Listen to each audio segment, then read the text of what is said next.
रसिक मित्र हो, नमस्कार. मी अमित कुमार शेलार आपणासमोर सिद्धहस्त लेखिका प्राध्यापिका डॉक्टर सौ नलिनी महाडिक यांच्या भोवरा या कथासंग्रहातील दगा ही कथा आपणासमोर सादर करीत आहे. तत्पूर्वी लेखिका डॉक्टर सौ नलिनी महाडिक यांनी आपल्या या कथासंग्रहातील कथा वाचण्यासाठी परवानगी केली त्याबद्दल त्यांचे मनपूर्वक हार्दिक आभार आणि आपल्या सर्वांचेही मनपूर्वक हार्दिक आभार. आपण सर्वजण अमित कुमार शेलार चॅनलवरती असलेल्या कथा फार सुंदरपणे तन्मयतेने ऐकता आहात, लाईक, शेअर आणि सबस्क्राईब करत आहात, त्याबद्दल मनापासून आपले धन्यवाद. आणि तसंच आज जर कोणी पहिल्यांदा जर चॅनलवरती आला असाल आणि प्रथमच कथा ऐकत असाल तर आपणाला नम्रतेची विनंती की माझा चॅनल लाईक, शेअर आणि सबस्क्राईब करायला मात्र विसरू नका. तर ऐकूया डॉक्टर प्राध्यापिका नलिनी महाडिक यांची कथा दगा. बापू खुनी, फरारी, सदा पोलीस मागावर. अवघ्या 4 जणांची टोळी आणि सारा तालुका हैराण. साथीदारांना बापूचं कौतुक ऊर भरून. नजर बहिरी ससानेवानी, झेप कुत्र्याच्या चाहुलीची, जागसूत साथीदारांच्यावरती जीव टाकणारा. सकाळच्या रामपाऱ्यात कुणाच्याची गोठ्यात उभा राहिला आणि ऊन दुधाची चरबी जशी मिळेल तशी साथीदारांच्या पुढं करील. पुरं म्हणस्तवर त्यानं पाजील, मग पण स्वतः पिणार आणि 400 गोट्यातलं निरसं दूध बिनबोभाट जसं जायचं ते बापूच्या नावानं. बापून देवाचा नादी, गळ्यात तुळशीची माळ, पंढरीची वारी चुकत नव्हती महिन्याची. रोज उगवत्या वेळेला पोथी वाचणार. 2 साथीदारांना पुढ्यात, 2 टेहळणीवर. अहो रूप पुराणातल्या जांबुवंतासारखं. काळ्या भोर कुरळ्या केसांची दाट जाळी, दाढी तशीच काळी भोर चमकदार, डोळं टपोर जांभळावानी, त्यात लखाकतं पाणी, दात मोत्यावानी, मोत्याच्या माळवानी. पोती वाचताना बापू गहिनीनाथ वाटायचा. कधी गोरख तर कधी मच्छिंद्रनाथावानी दिसायचा. सख्याला कधी कधी कोडं पडायचं, अहो यानं खरंच खून केला असेल. पण अख्ख्या 3 वर्षात एकदासुद्धा असला कोणी प्रश्न बापूला विचारला नव्हता. नुसत्या कल्पनेनं जिभेची गोळी होऊन जायची. सख्या सोडून टोळीतला प्रत्येकजण खुनी होता. त्यानं फक्त ऐकलं होतं. खून केलं होतंच. कुणी 1 तर कुणी 2 तर कुणी याच्यापेक्षाही अधिक. बापूचा नियम एकमेकांच्या गुन्ह्याबद्दल बोलायचं नाही. कुणी बोलत नव्हतं. चोरीमारी करावी लागत नव्हती. अमुक दिवशी मिळाली नाही तर त्याची गर्दन मारली जायची. पण तशी येळ यायची नाही. बिनबोबाट खंडणी मिळायची तर कधी एखाद्याच्या ओटीत नोटांची चळत टाकून यावं लागायचं. ती बापूची कोणी मानलेली बहीण असायची. कधी तिच्यामार्फत बापूच्या सखीला रक्कम जायची. निरोप असायचा 2 वाक्याचा. 3 वर्षात कुणी साथीदारास बापूची सखी बघायला मिळाली नव्हती. कोण असेल, कशी असेल, प्रत्येकजण मनातल्या मनात हिशोब लावायचा आणि सोडून द्यायचा. त्याच्या घरी पण रक्कम पोचती होतच होती कधीमधी. एका सकाळी बापूनं नलदमयंतीचं आख्यान लावलं. गडी रांगात आलं घटकाभराच. पण काय झालं, काय दखल, चलबिचल झाली. पोती लवकर संपली. खरंच का सख्याला उगीच वाटलं की पोती लवकर संपली, कोणास ठाऊक.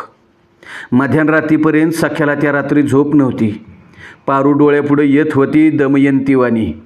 पुसाच्या महिन्यात एका चांदण्या रात्री भेटली होती. तुझ्यासाठी कुठवर बी थांबते, दगा देणार नाही असं म्हणाली होती. तिच्या कमळाच्या फुलासारखा पंजात सख्याच्या हातात होता. घामेजलेला सख्या बोलायचं होतं. सुरुवात जमत नव्हती.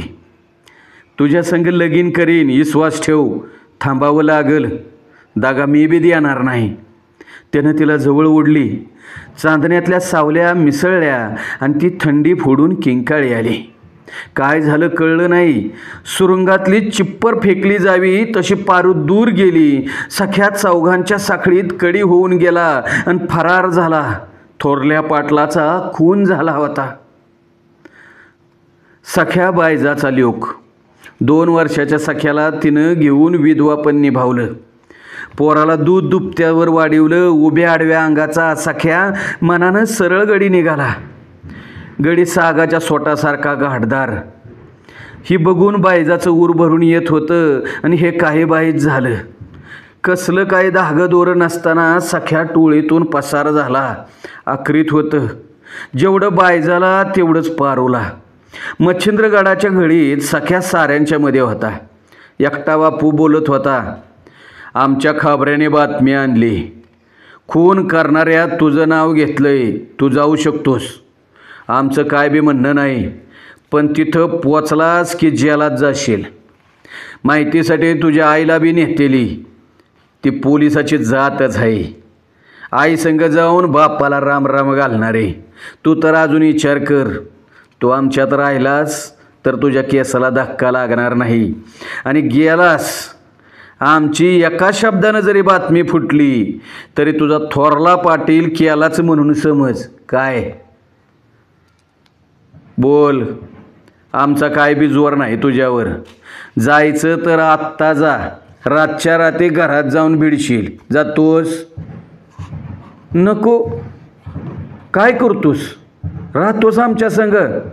लेका, आमच्या संग राहायचं म्हणजे पाय पाठीला लावूनच राहिलं पाहिजे. जमल तुला? हां, पुन्हा तक्रार न ग. आमचा कायदा तुला पाळला पाहिजे. कबूल आहे? सख्यानं मान हलवली. त्याच्या डोळ्यापुढं पोलिसाच्या कड्यात आई उभी होती. लटलट कापत होती. तिची बोबडी वळली होती. आणि हे बघ सख्या, तू जोवर तुझ्या आईला भेटत नाहीस तोवर पोलिसाचा बाप बी तिला हात लावणार नाही. आणि जर काय झालंच तर 5 पांडव आहे आपण. हिम्मत बांध. काय? अहो सख्या भारावला. त्याला नवी हिम्मत आली. पण मन आतल्यात कातरत होतं. आय काय करत असेल? जेवण झोप सगळं विसरली असेल. सारखी रडत असेल. पारू तिला भेटत असेल? काय बोलत असेल? अशी विचारणा तो मनातल्या मनात सुन्न होऊन जायचा.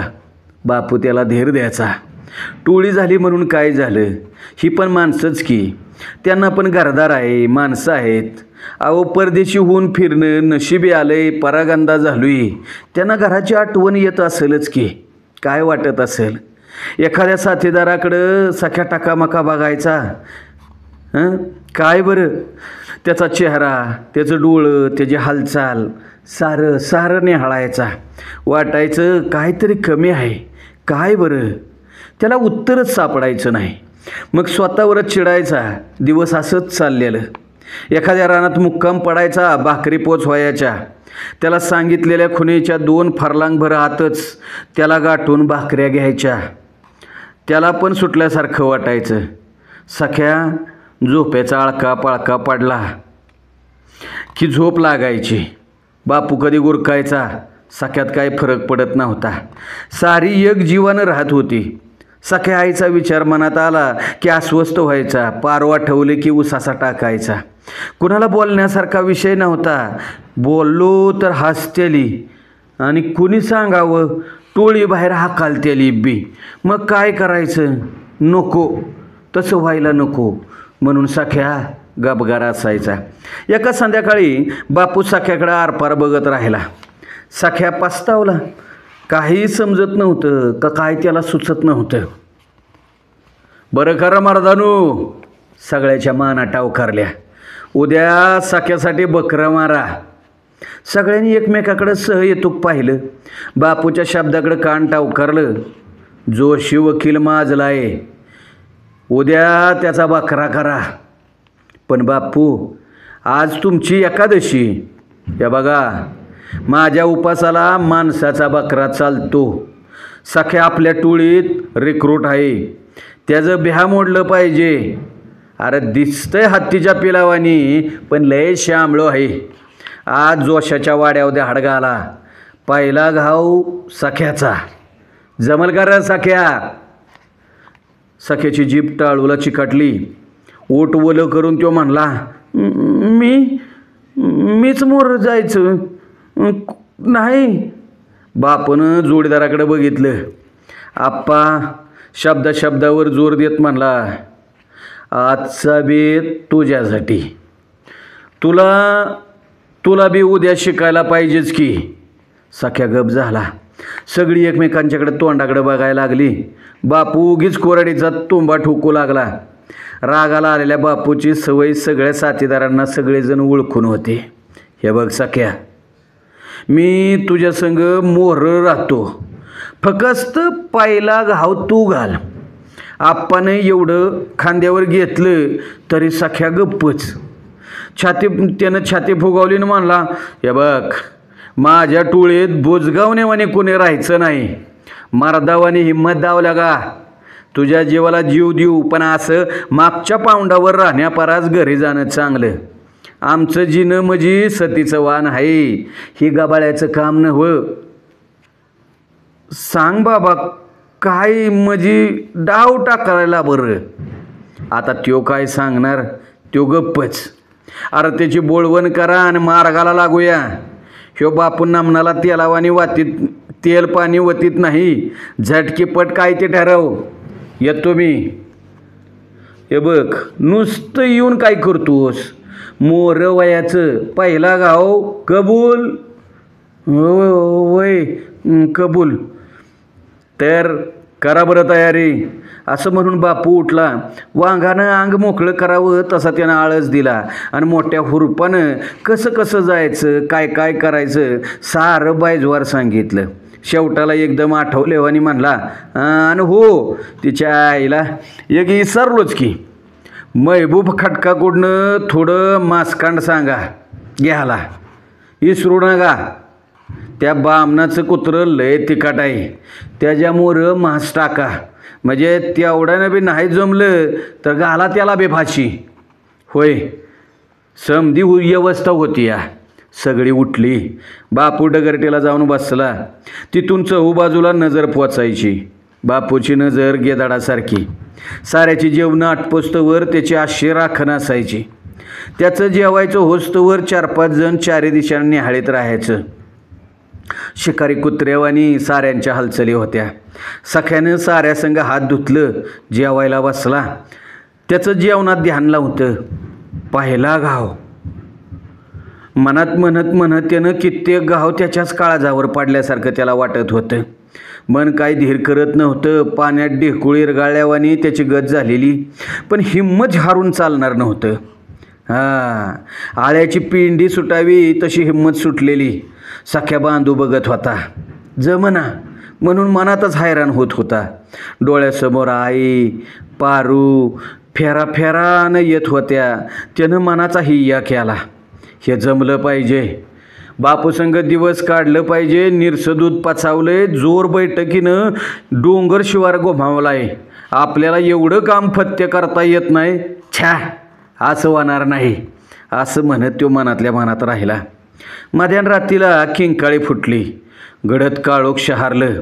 डोंगर शिवार हादरलं. गावावर गाव पडलं. बामनबाई पण हिमतीची. बाबळीच्या खोडावर केळ पाडावी तशी नवऱ्याला वाचवायला आडवी पडली. उजव्या हाताची बोटं तुटली तरी हाटली नाही. घडी निपचिप झाला तवा पाणी आणायला पळाली. काम फत्ते झालं होतं. सख्याला साथीदार चल म्हणलं आणि कुत्रं चालू लागावं तसा त्यो तिथनं झपाट्यानं हल्ला. वस्तीवरचा मामला होता. कुणी जागेवर काय झालं म्हणून लांबनं बघायची बी तसदी घेतली नव्हती. आता सगळी बोंबाबोंब उठली तवर आपण महादेवाचं डोंगर गाठू. सख्या पुन्हा नजरे मोरं ती सारखी घटका सायना संगती आणत होता. आता कुठं त्याला कळून चुकलं. खून एकट्यानं केला. कुणीतरी टेळणीवर राहिलं. बाकीच्यांनी वकिलाची तिजोरी धुतली. कंठाशी यस्तोवर जेवल्यावर जशी तोंडाची मिठी बसती तसं झालं होतं. कोणी बोलत नव्हतं. मरणाच्या थंडीत शेकोटीचा उभारा यावा तशी चौकडी खुशीत होती. सख्या हे चांगलं का वाईट असा विचारात पडलेला गेला. शाळा आवडली नव्हती, पण पास झाल्याची त्याला खुशी होती. पाण्यात पडल्यावर हातपाय हलवू लागलेलो होतो तसा तो पाण्यात तरंगायला लागला होता. आता मला मरणाचं बिहा उरलं नाही. आपल्याला जगू न देणाऱ्यांना आपण त्याआधी जगू द्यायचं नाही. सख्या पहिला धडा मनाशी घोकत होता. त्याच गटकला बापूची थाप त्याच्या पाठीवर पडली. अरे वा माझ्या वाघार, अरे काय पण चपळाई दावलीस, अरे नजर ठरली नाही गाड्या, ए भल्याच्या आवाज. अहो घोर काळोखात त्याची दमदार पावलं चालली होती. बापू जीव भरून बोलला, पण सख्या बारल्यासारखा जडशीळ झालेला. त्याच्या कानात काही शिरत नव्हतं, मनात काही भरत नव्हतं. या बापूसंग रानबहिरी झाला. बोटभर पण मान खालून तोंड भरून कधीच बोलला नाही. आज एवढी बाजी मारली, पण बापूसंग बोलावं असं त्याला वाटलं नाही. त्याची आपली नाळ जुडली जाणार नाही. कुठं नशीब फिरलं नि फसागत झाली याचाच विचार आज पातुरतेनं केला. पुढं जाता येईना का मागं फिरता येईना अशा कोंडीत दिवस काढलं. आज कोंडे फुटले, आपणच मोरं होऊन धडक मारली. आता नशीब जशी गती देईल तसं फिरायचं, मागं फिरायचं नाही. सख्याने विचार केला. बापूनं हळी दिली. तांबडं फुटलेलं सख्या साथीदारांच्या कट्ट्यात येऊन बसला. बापूनं त्याच्या वटीत फडक्यानं बांधलेलं जडशीळ गठोडं टाकलं. रात्रीचा तुझा वाटा, हे बघ, खुश आहेस ना? मी खुश आहे बघ तुझ्यावर. काय मागायचं ते मागून घे. सख्या उगीच हसला. बापूकडे नव्यागत बघत राहिला. त्याच्या फेट्याचा तिढा काय त्याला उमगत नव्हता. सवाल घेण्याचा नव्हता, सांभाळण्याचा होता. सांभाळायचं तर कशासाठी आणि कुणासाठी? बापू, तुम्ही शाबासकी दिली, त्यात सारं काय भरून पावलं.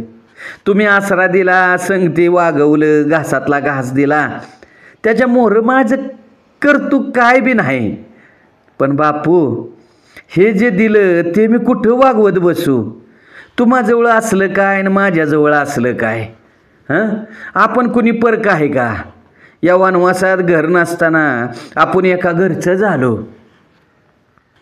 ओय लेकानू, आप्पा, तात्या, ऐका, सख्या काय बोलतोय? अरे हाय का असा पाक मनाचा कुणी?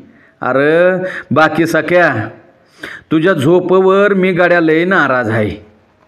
म्हणूनच म्हणतो बापू, ही बाला माझ्याजवळ नग, घ्या ही तुमच्याजवळ. सख्यानं उठून ती गटलं बापूच्या हवाली केलं.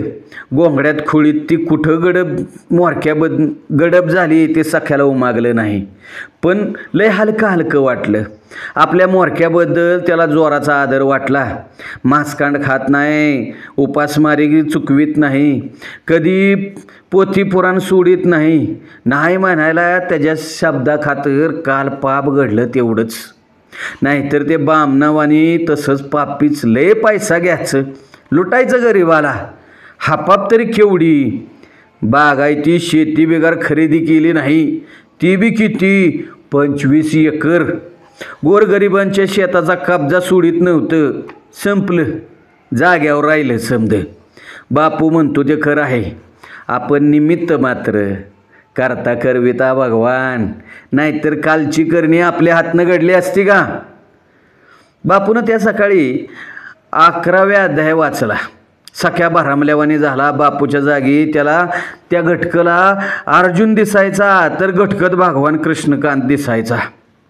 त्या रात्री मी 2 वावरं सोडून पड्याल वाळवीच्या झाडाखाली आहे र म्हणून बापू गोंगडं घेऊन गेला. आप्पांच्या नीताच्या आप्पा वढोळ चालल्याला. ती दोघं बी 10च्या अंगानं सरकलं. बाजाबा तानाबा आंब्याखाली मगाच ताणून त्यांनी दिली होती. राहिला सख्या. आज त्याला झोप येत नव्हती. डोसक्यात आग्या मोहळ उठल्यावानी झालेलं. असं कधी घटलं नव्हतं. झोपला सख्या. साऱ्यांच्या मोहरं नंबर लावायचा झोपायला 1 नंबर. आज काय केल्या पापणी मिटत नव्हती. तो चांदण्या बघत बसलेला. काळजी करून काही घडत नव्हतं, घडणार नव्हतं, आणि करून बी काही बिघडणार नव्हतं. पण सालं कुत्र्यावानी लोचट मन. चांदणी माथ्यावर आली. आंदुकसा भोवतीचा देखावा. जावं बापूकडं बोलावं, काहीतरी करावं मन मोकळं, नाहीतर गप राहून कळंडावं त्याच्या संग. त्याच्या धाकानं तरी झोप लागल. सख्या 2 वावरं वलडून मोहरं गेला आणि आणखी मोहरं गेला, आणखी बांधावरनं फिरला. बापू कधी नेमकी जागा सांगत नसतो, पण एवढ्या शिवारात या ना त्या टोकाला असायला पाहिजे होता. का समधीच आंब्याखाली मेळ्यानं झोपले ती. असं नाही घडायचं, नियमात बसत नाही. पण कुणी सांगावं, आजचा रंग जरा निराळाच दिसतोय. मधनंच टिटवीनं सूर मारला. सारं रान शांतीनं ढवळून गेलं. सख्या आंब्याखाला आला आणि हक्काबक्काच झाला. साली ही समधी गेली कुठं, का आणखी कुठं धाड घालायला गेली? नाही नाही, तसं व्हायचं नाही. मला घेतल्या बिगार कधी जायची नाही ती. आता तर चकवा तर नसेल. सख्या वावरावरच्या धावावर आला. पुसट काळोखा तो नजर चोहूबाजूला रोखीत बघत राहिला. कुठंच काय मागमूस नव्हता. वैतागून त्यानं उभ्या दगडाला टिकून बसकानं मारली. आपल्याशीच म्हणाला, जाऊ दे तिच्या यायला, कुठं बी गेली तरी सकाळी कळलंच की कुठं जाते ती. आपल्या झोपेचं मात्र खोबरं केलं एवढं खरं गाड्या. भल्या पाट बापूची मूर्ती शाळूच्या बांधानं मोहरं सरकली. खालतीकडे गेली वाळवीच्या झाडाकडं. घटकाभरानं लांडग्यावानी एक आलं. आपल्या ठिकाणी जाऊन कालांडलं आणि सख्याच्या डोक्याचा गोंदा झाला.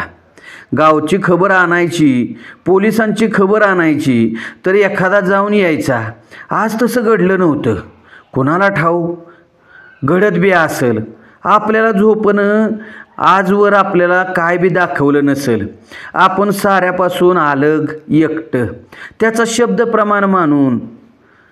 सख्या, हे काय खरं नाही गाड्या, भलतंच काहीतरी आहे. दिवसा ढवळ्या व्रत पाळलेली ही माणसं राती माणसं राहत नाहीत. ह्याचं चरितार काय निराळच आहे. आजवर विश्वासून राहिलो आणि परवा ते विपरीत पाप करून बसलो. काय म्हणावं या डोसक्याला? आय म्हणायची तीच खरं, आपली बुद्धीच आंधळी. सकाळी सख्याला खबर कळली. पोलीस पाळतीवर लागलेत. त्यांचा सारा रोख आता सख्यावर. वकिलाच्या बायकोनं सख्याच्या सायनासंगीत सगळ्या खुणा सांगितल्या होत्या. पोलिसांची तुकडी हात्यारे घेऊन फिरायला लागली होती म्हण.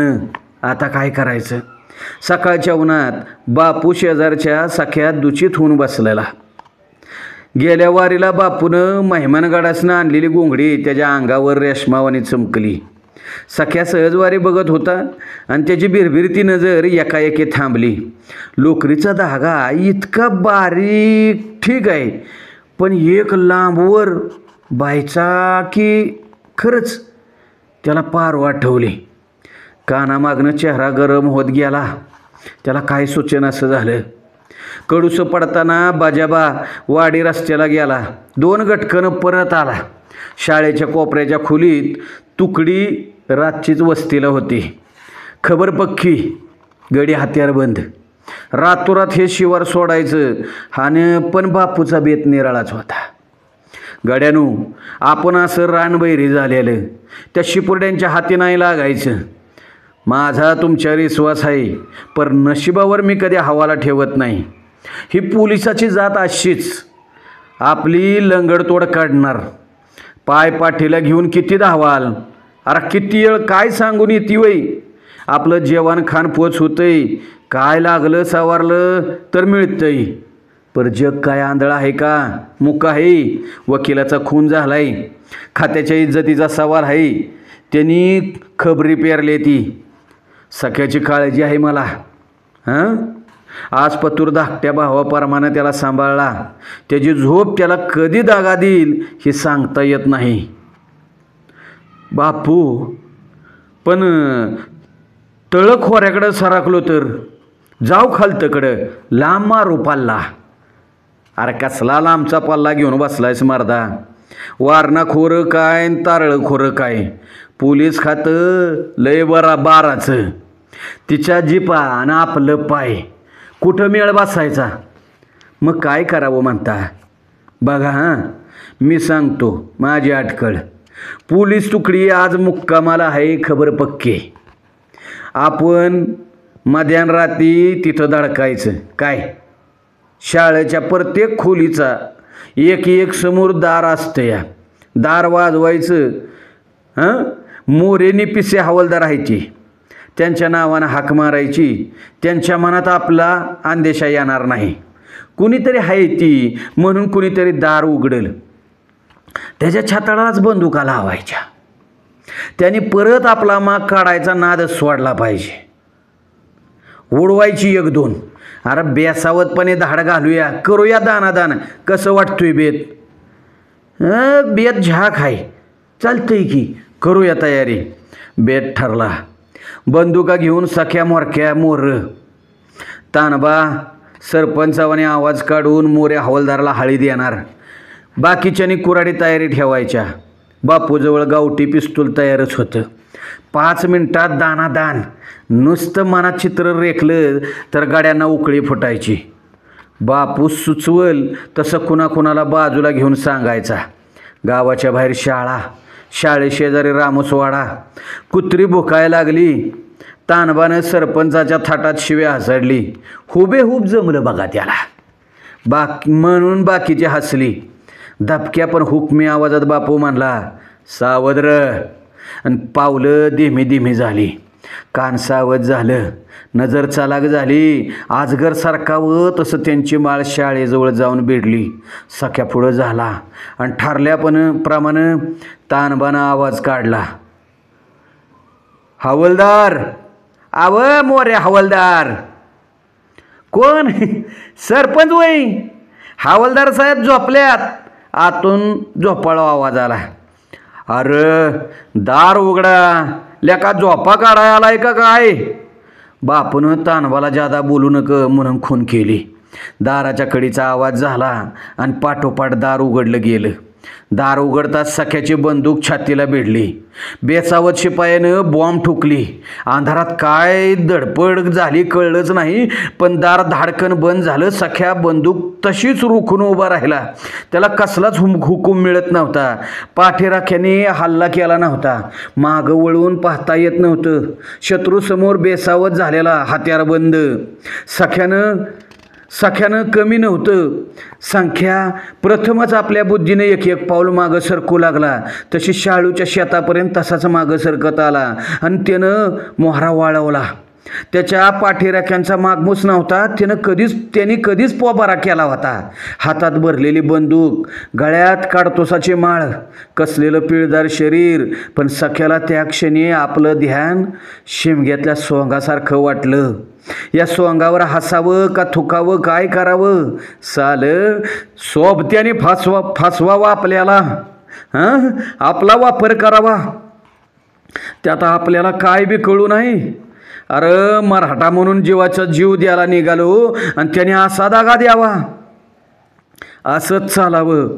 गावी जावं, आईला भेटावं, पारूला भेटावं, सांगावं. मन मोकळं करून सांगावं. रडावं पोटभर.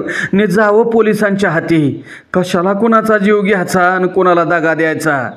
त्यानं पावलं गावाच्या रस्त्याकडे त्याची पावलं पडू लागली. पर त्याच्या ध्यानात राहिला दगा.